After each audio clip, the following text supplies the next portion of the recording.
ಓಂ ಶಾಂತಿ. ನಮ್ಮ ಓರಾ ಅನ್ನು ನಾವು ಸ್ಟ್ರಾಂಗ್ ಆಗಿ ಇಟ್ಕೊಳ್ಬೇಕು ಅಥವಾ ಶಕ್ತಿಶಾಲಿಯಾಗಿ ಇಟ್ಕೊಳ್ಬೇಕು ಅಂತಂದ್ರೆ ಸರಳವಾದ ಒಂದು 5 ಅಭ್ಯಾಸಗಳನ್ನು ನಾವು ತಿಳಿದುಕೊಳ್ಳೋಣಂತೆ.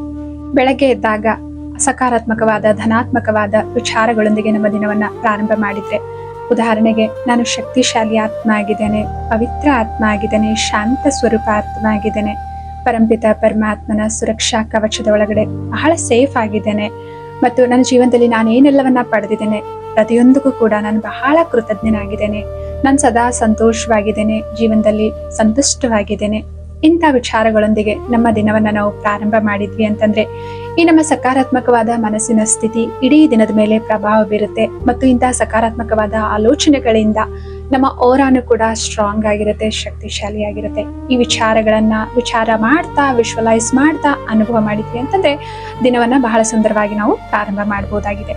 ಮತ್ತು 2ನೇ ಅಭ್ಯಾಸ ಅಂತಂದ್ರೆ ನಾವು ಊಟ ಮಾಡ್ತೇವೆ, ನೀರು ಕುಡಿತೇವೆ, ಅದು ಸಾತ್ವಿಕವಾಗಿತ್ತು ಅಂತಂದ್ರೆ ಊಟ ಮಾಡೋದಕ್ಕಿಂತ ಮುಂಚೆ ಆ ಆಹಾರವನ್ನ ನಾವು ಎನರ್ಜೈಸ್ ಮಾಡಿದ್ವಿ, ಸಕಾರಾತ್ಮಕವಾದ ಸಂಕಲ್ಪಗಳನ್ನ ನಾವು ರಚನೆ ಮಾಡಿದ್ವಿ, ಆಮೇಲೆ ಆಹಾರವನ್ನ ಸೇವನೆ ಮಾಡಿದ್ವಿ ಅಂತಂದ್ರೆ ಆ ಊಟದಲ್ಲಿರುವಂತಹ ನಕಾರಾತ್ಮಕವಾದ ಕಂಪನಗಳೇನಿರ್ತವೆ ಅದೆಲ್ಲನೂ ಕೂಡ ಹೊರಟೋಗುತ್ತೆ ಮತ್ತು ಆ ಆಹಾರ ಪ್ರಸಾದ ಆಗುತ್ತೆ ಮತ್ತು ಆ ನೀರು ಅಮೃತ ಆಗುತ್ತೆ.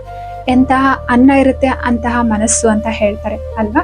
ಸೊ ಸಾತ್ವಿಕವಾದ ವೆಜಿಟೇರಿಯನ್ ಆಗಿರುವಂತಹ ಆಹಾರವನ್ನ ನಾವು 2 ನಿಮಿಷ ಪ್ರಾರ್ಥನೆ ಮಾಡ್ಬಿಟ್ಟು ಈ ಆಹಾರ ಶುದ್ಧವಾಗಿದೆ, ಪರಂಪಿತ ಪರಮಾತ್ಮನ ಪವಿತ್ರವಾದ ಕಂಪನಗಳು ಈ ಆಹಾರದಲ್ಲಿ ಕೂಡ್ತಾ ಇದ್ದೇವೆ, ಇದು ಪ್ರಸಾದ ಆಗ್ತಾ ಇದೆ, ಇದನ್ನ ತಿನ್ನೋದ್ರಿಂದ ಈ ಶರೀರ ಶಕ್ತಿಶಾಲಿ ಆಗ್ತಾ ಇದೆ, ಆರೋಗ್ಯಕರವಾಗ್ತಾ ಇದೆ, ಸ್ವಸ್ಥವಾಗ್ತಾ ಇದೆ ಅಂತ ಹೇಳ್ಬಿಟ್ಟು ಈ ರೀತಿ ಸಂಕಲ್ಪ ಮಾಡ್ತಾ ಆಮೇಲೆ ಆಹಾರವನ್ನ ತಿಂದ್ವಿ.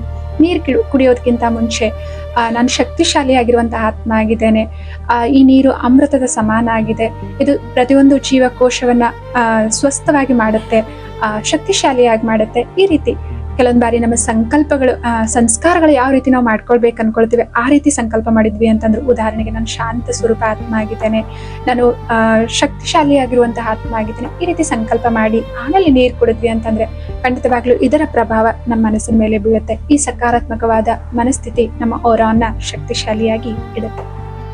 3ನೇ ಅಭ್ಯಾಸ ಅಂತಂದ್ರೆ ಈ ತರರ ದೋಷಗಳನ್ನ ನೋಡೋದನ್ನ ನಾವು ನಿಲ್ಲಿಸಬೇಕಾಗಿದೆ. ಯಾಕೆಂತಂದ್ರೆ ಇನ್ನೊಬ್ಬರನ್ನ ಜಡ್ಜ್ ಮಾಡೋದು, ಟೀಕೆ ಮಾಡೋದು, ಕ್ರಿಟಿಸೈಸ್ ಮಾಡೋದು, ಅಥವಾ ಇನ್ನೊಬ್ರು ಹೀಗಿದ್ದಾರೆ ಹಾಗಿದ್ದಾರೆ ಅಂತ ಕೀಳ್ರಿಮೆಯಿಂದ ನೋಡೋದು, ತಿರಸ್ಕಾರ ಮಾಡೋದು, ಅಥವಾ ಘೃಣಾಭಾವನೆಯಿಂದ ನೋಡೋದು, ಕೋಪ ಮಾಡ್ಕೊಳ್ಳೋದು, ಇದೆಲ್ಲಾನು ಕೂಡ ಏನ್ ಮಾಡುತ್ತೆ, ನಮ್ಮ ಓರಾದ ಶಕ್ತಿಯನ್ನ ಕಡಿಮೆ ಮಾಡುತ್ತೆ.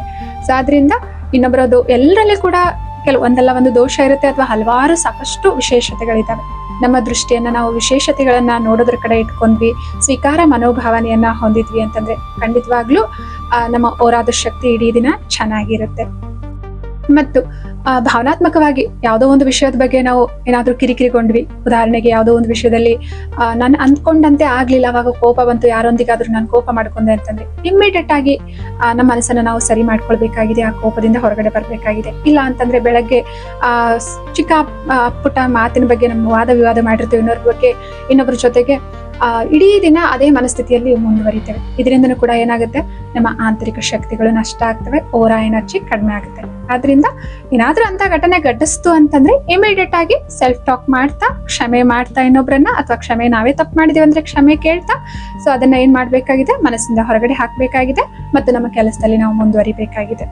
ಸೊ 5ನೇದಾಗಿ ಮಲ್ಗೋಕ್ಕಿಂತ ಮುಂಚೆ 1 ಅವರ್ಗಿಂತ ಮುಂಚೆ ನಾವೆಲ್ಲ ಈ ಸೋಷಿಯಲ್ ಮೀಡಿಯಾ, ಟಿವಿ, ಲ್ಯಾಪ್ಟಾಪ್ ಏನೆಲ್ಲ ಇದೆ ಇದನ್ನೆಲ್ಲ ಸ್ವಲ್ಪ ಬಂದ್ ಮಾಡಿಟ್ಟು ಮಲಗೋಕ್ಕಿಂತ ಮುಂಚೆ ಇಂಪಾರ್ಟೆಂಟ್ ಅದು ಸಮಯ ಆಗಿದೆ. ಯಾಕೆಂದ್ರೆ ಆ ಸಮಯದಲ್ಲಿ ನಾವು ಏನ್ ನೋಡ್ತೇವೆ, ಏನ್ ಕೇಳ್ತೇವೆ ಅದು ಬಹಳ ಡೀಪ್ ಆಗಿ ನಮ್ಮ ಸಬ್ ಕಾನ್ಸಿಯಸ್ ಮೈಂಡ್ ಮೇಲೆ ಪ್ರಭಾವ ಬೀರುತ್ತೆ.